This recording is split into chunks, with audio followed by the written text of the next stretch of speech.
What's up, fight fans? As always, thank you so much for passing by the channel. Much appreciated. Thank you to everyone that has recently subbed. For everyone that's leaving comments, especially on the Billy Joe Saunders video. Fucking hell, loads of comments on that video. I've gone through, must be over 200 of them. So thank you guys for leaving comments on the video. Thank you guys that are putting thumbs up, thumbs down, whatever you're doing. Thank you for doing it on the videos. All right, let's talk about a guy that completely splits opinions, and that's Anthony Yarde. I want to say splits opinions. I don't think it's an even split. I don't think 50% of people think Anthony Yarde is good and 50% of people think he's shit.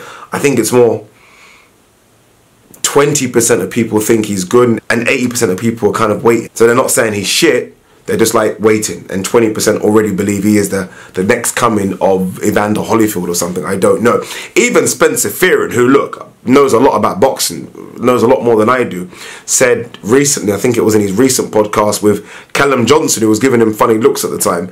I think he said that Anthony Yarde's a bit like Floyd Mayweather, Roy Jones, Mike Tyson, and Evander Holyfield. Something along those crazy lines. Spencer, who I know you're subscribed, I know you watch the videos, my brother, stop it. You're losing your credibility. Stop that. I'm not having that at all. I haven't seen anything like that. I see glimpses of him in sparring and him skipping rope. If he's saying it based on that, then maybe. But based on who he's fought, and I've got his record up here, I can't do it, Spence. I can't give him those titles. And I think that's the problem we're having right now with him. If he was just a guy coming up 16-0, 15 knockouts, and there wasn't much talk or much hype about him, I think people would almost let him continue this journey, right, without talking. But because there is a bit of talking, which helps sells tickets, which helps gets things like Adidas sponsorship, because there is talking, people are like, okay, what have you done for me lately? And looking at his record, he hasn't done much lately. I mean, there's no one on that record that stands out to make me think, okay, you know what? Yeah. But here's the problem, and I think they're doing a very good job with not matching him up with someone higher than what he's fought yet. We've seen it, guys. Ohara Davis, Josh Taylor, Lewis Ritson the other day, Bakoli getting beat, even Bradley Skeet going to Spain. As soon as you take a small step up in boxing, you can be found out. Just a small, not even this, just this, you can be found out. And I think for Anthony Yarde's sake, I think they need to take it very, very slow with him. And I know it's difficult to hear that, especially the way he talks, especially the way his trainer Tunde talks, especially the way Frank Warren talks, especially the hype that comes around from people in his camp. But they have to. This is a guy that didn't have many amateur fights. He didn't. What are we talking? I don't know, 20, 30 amateur fights? I don't think even that. Let me see if I can quickly check. I don't think it was even that. I know he won the Haringey Cup. But I don't think he had that many amateur fights. And I think once you go professional, I think you'll get found out. And I think they've got to be very, very careful with him. Because the next step up, I'm trying to see how many amateur fights he had. 12 amateur fights. I mean, and he's coming up against people that have had 150, 100 amateur fights. There's levels to this game, trust me. There are levels to this game. So I think they've got to take it easy with him. Hence why he turned down the Kovalev fight. Hence why he turned down the Beterbiev fight. The worrying thing for Anthony Yarde, though, isn't just the guys domestic level, that the Boatzis, the Callum Johnsons, the Bullionis, the Burtons. Those guys are tough fights. All of them are very, very tough fights. It's in the world level. And that's where he thinks he's going to be in the next sort of 12 to 18 months. Let me just read the names of the light heavies. This is just according to BoxRec, so this isn't just official rankings and stuff.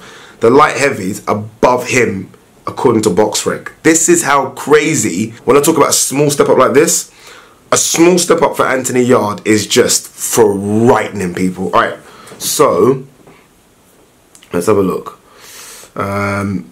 These are the guys in and around him. Isaac Chilemba,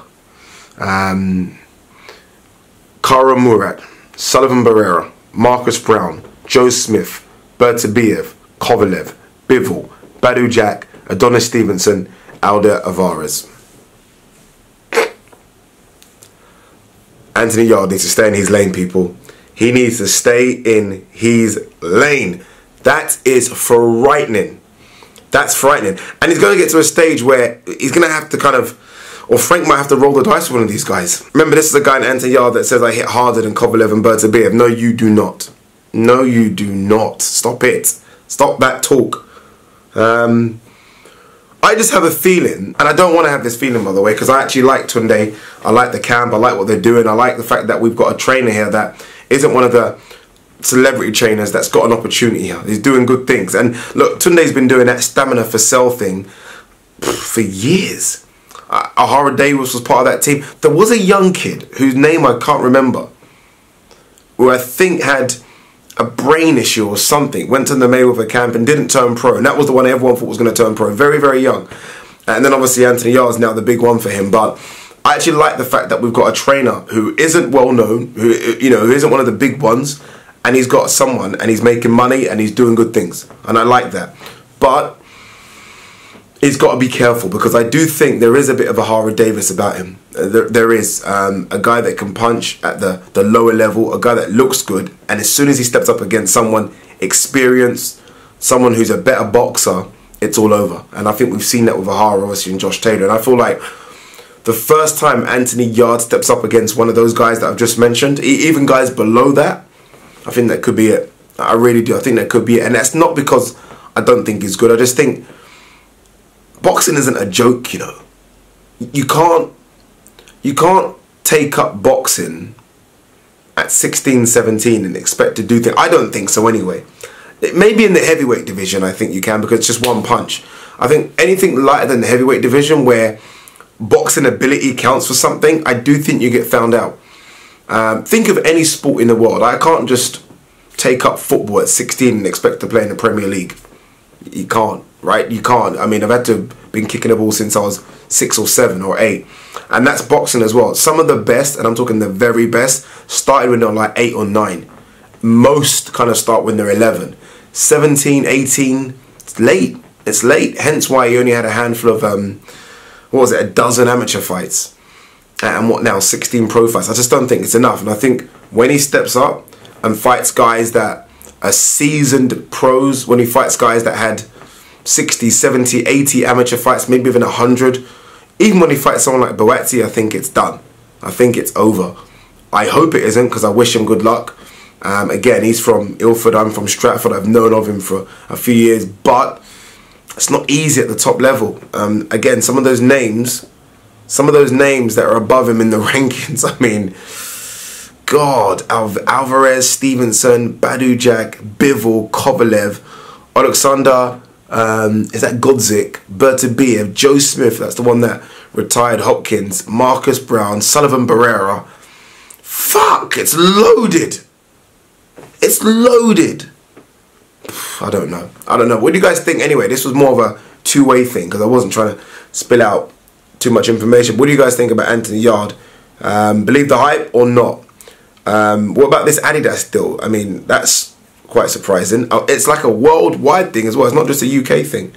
That's massive. For now, I'm going to kind of reserve judgment. I just don't believe he's going to go all the way. I really don't. I don't see anything special, if I'm honest with you. I already see stuff special in Buatsi, the way Buatsi puts his punches together. I don't see much special about Anthony Yarde, but I hope he does. Because honestly, I wish him and his camp good luck. I really do. Peace.